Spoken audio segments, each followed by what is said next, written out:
maybe even in Sinaloa, like the bosses right now, they've been bosses for like 10 plus years now.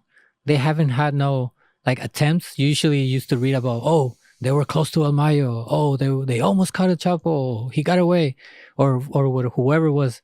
But the guys that've been here for like the last 10 years, Yeah. they've been like, you see them at parties. I see them at parties. I've seen them like in But why Ovidio? Why did they get him? I think my hypothesis on that from the different information I gathered is that how they say they stumbled upon him. They didn't know they were gonna get him the first time they got him. Like when they ran into him, I think this is Ed's version where he's like, when they get him, they're like, oh shit, they didn't know it was him, you know. But sucks for him. But now they know who he is, and now the fact that the whole thing happened, how they took him away from the Like government. it was because it was public. They had to admit they. Now, like, if he would have been arrested that day, he would have probably made it like with money, probably bribing a judge. He probably would have gone out because he wasn't that big. He wasn't that known. Like his brothers are like in the most wanted, cartels and stuff like that. But he wasn't really that much. Like he's well known among the things.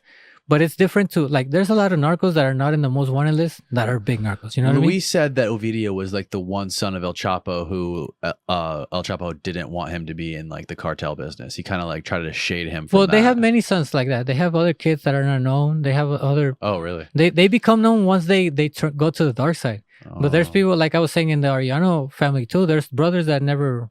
There's actually one that I believe he's in the Vatican. That he's a priest. What? Yeah, you should look into it. There's one that's real. That's why when the horror thing happened with the cardinal and stuff like that, they actually were getting a little bit of backup from the church, and I mean from like their church, not like local churches. Really? They because they were a wealthy family. You know how wealth and church is always like Yeah. So they were always that family, and yeah, man, one of the brothers, I believe I think he's in the Vatican. I think he's a priest. So, yeah, I mean, many members of these families, they're not known. They become known once they do something, like a video, once they start doing like the social media and stuff like that, they start getting known. But there's Chapo, how many sons do you think he has? He was just fucking all these like virgins and shit, like fucking, and it's like a prideful thing for like, older generations to like get like these like virgins, that's why he's, like his last wife is younger than his older son, I think. You know what I mean? Right. Yeah. So someone was just telling me about that, and as well as Pablo was like a sick fuck like that too. Like like his wife was super young when he married her, and she was pregnant when she was like 13 or something. And that actually goes a lot in the country over there, and it's not like I'm not trying to justify him, but actually girls like want to, like girls look for these guys. Like if a Chapo's hosting a party, all the little girls be like, oh, let's go and see if he fucking marries me or some shit. They actually like, and then it's all glorified the narco culture and stuff. So it makes it like it makes it for them to think it's okay. You know what I mean? Like, well, they're just looking for opportunity, right? Yeah, like, but it's also this old school way of like getting young girls, like, because it's not even the narcos, like nobody's are getting like young girls too, and young girls are getting older guys. It's like, it's weird, you know what I mean? It's like, how they back then they wanted like boys go to work and girls get married. Yeah, you know what I mean? So that's kind of the thing in those areas. It's country, bro. It's not like, they got people that come and go to the city and that been out, but it's very countryish. It's very well, yeah, it's a rural area, old school ways. Yeah. And but yeah, I mean, once they start getting known, it's because they jumped in the dark side. Like I was saying, the oldest son, Ivan, he's been into the life since he was really young. Like, I don't think he ever wanted to be like, I don't know him, but I don't think he ever wanted to be like a straight up kid or nothing, because him and El Mayo's oldest son, they were basically, I feel like they were teaching them to take over the business. You know what I mean? That's why they got so powerful. Like Ivan is very powerful, and El Mayo's son, the one that became an informant, he was very powerful too. Like and there's sometimes where people take charge that you're like, yeah, people don't respect him. He's in charge, but people don't respect him that much. Well, these guys, they are loved. They like him, they're well liked, and so they got the whole thing to be the boss.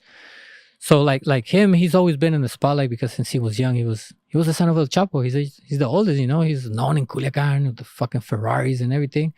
And eventually he went to jail for a couple of years, I think. And then he got out, and he's never been arrested since. And he got out in like, I want to say like 2007 or something like that, 2006. He was in a crash, in a car accident, something like that. And he did like 3 years. And they say that, oh, okay, I remember how these stories connect.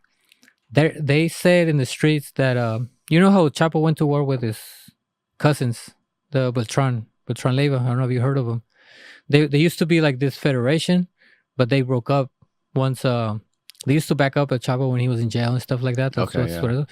So when Chapo gets out, they still help him out and everything. Is this the guy who helped El Chapo escape the first time? No, I think you're talking about El Licenciado, the guy that turned himself into. Yeah, that's not him. This were actually other side of the cartel that was really strong. I don't think, maybe you've seen a picture when the military killed him. They just filled his body with bills, and there's pictures of him with like his body, and they actually got in trouble for that.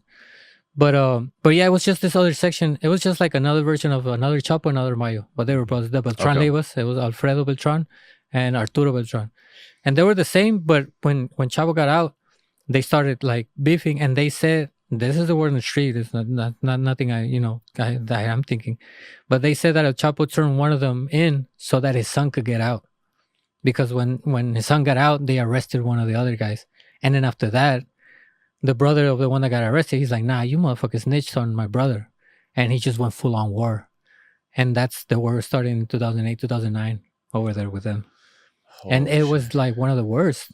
And who were the guys? And there was 2 guys that were a big part of Chapo's final arrest. The 2 guys that were in Chicago, those 2 brothers. The brothers, yeah, that they're working with 50 Cent now. I don't know if you've seen it. They made a podcast telling their stories.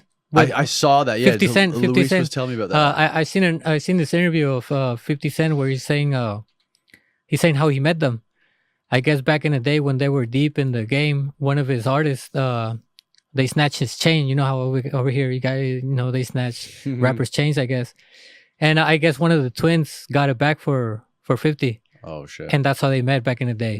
So now that 50's, shout out 50 Cent, bro. I love his series. I love it. I read his books. And like, really? Yeah. He's one of my, I look up to that guy. But yeah, man, I like how he's turning all that into like entertainment, And he's turning like the BMF thing. You heard about the BMF guys? Yep. Yeah, he made a series about that, and he put the son of Meech. He's playing Meech. That's like getting a son of El Chapo to play El Chapo. You know what I mean? Wow, that's crazy. That's pretty wild, man. Yeah, man. Good that's for him. Crazy. And that's he's hustler. And that's keeping it pure too.